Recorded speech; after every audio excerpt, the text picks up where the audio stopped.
Magandang gabi po sa ating lahat. Country above self. Bayan bago ang sarili. Yan ang habilin ng aking lolo, dating Pangulong Manuel Rojas. Our nation is in trouble. Our people are hungry. Leadership is bankrupt. Institutions are in disarray. Noynoy Aquino and I share the same outrage over the mess we are all in. The same way we share the solution. Clean, honest, selfless public service.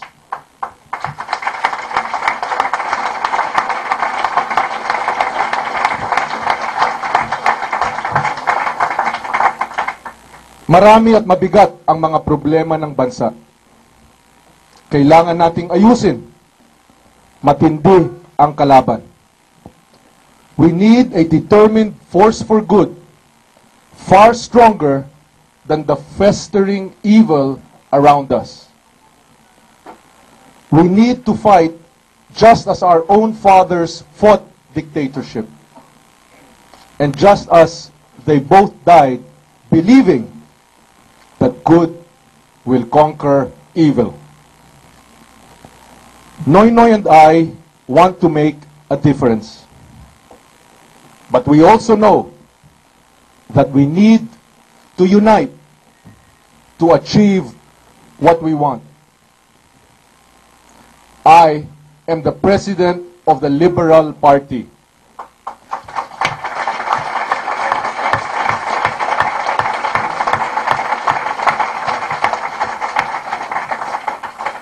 It is within my power to preside over a potentially divisive process or to make the party a bridge for the forces for change.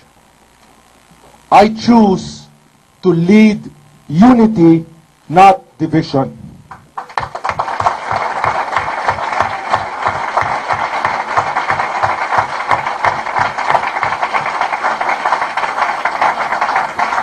Bilang pinuno ng aking partido, magdedesisyon ako.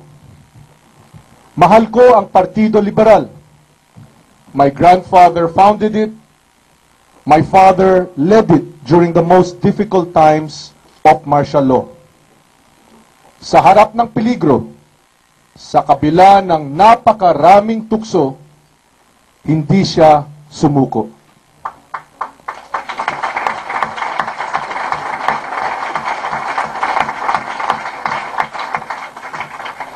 He inspired me to stay the course, to fight the good fight, to pass the test of true character, to believe.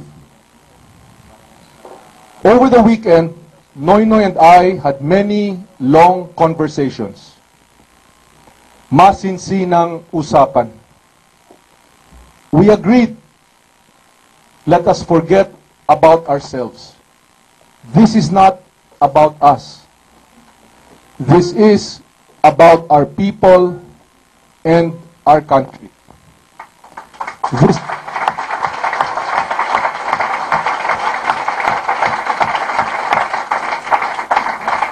This is about our common dream, the dream of our forebears. But let us not remain a country of dreamers. Tama na ang hanggang puro pangarap na lang. Gawin na natin. Ngayon. Today, I am announcing my support for the candidacy of Noynoy Aquino for President of 2010.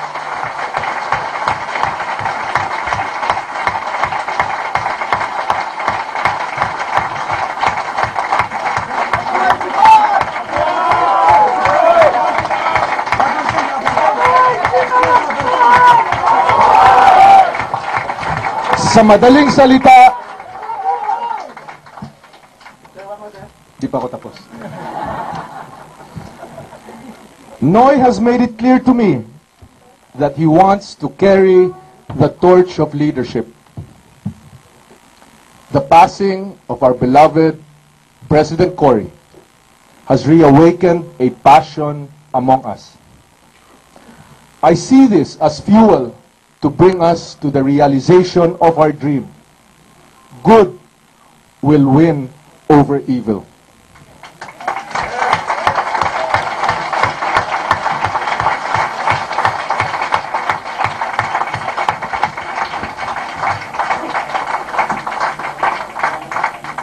Ito na ang pinakamabigat na desisyon sa buhay ko. Maniwala man kayo o hindi, ginagawa ko ito para sa bayan, para sa inyo.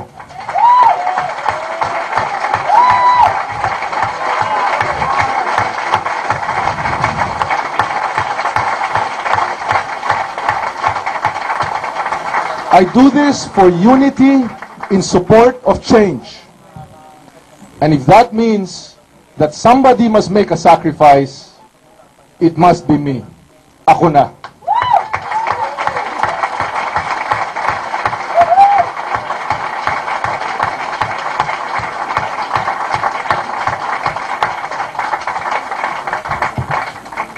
To you, Noy, I say, I began the campaign to sow the seeds para sa pagbabago at reforma.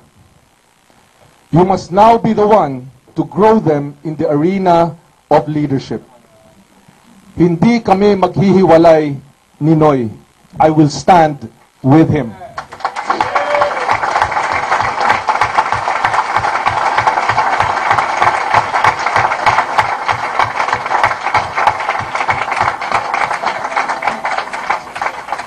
At sa aking mga kababayan, sa mga nagtiwala sa akin, mahal na mahal ko po kayo. Mahal na mahal ko po. Mahal na mahal ko po ang ating bayan. Hindi rin tayo maghihiwalay.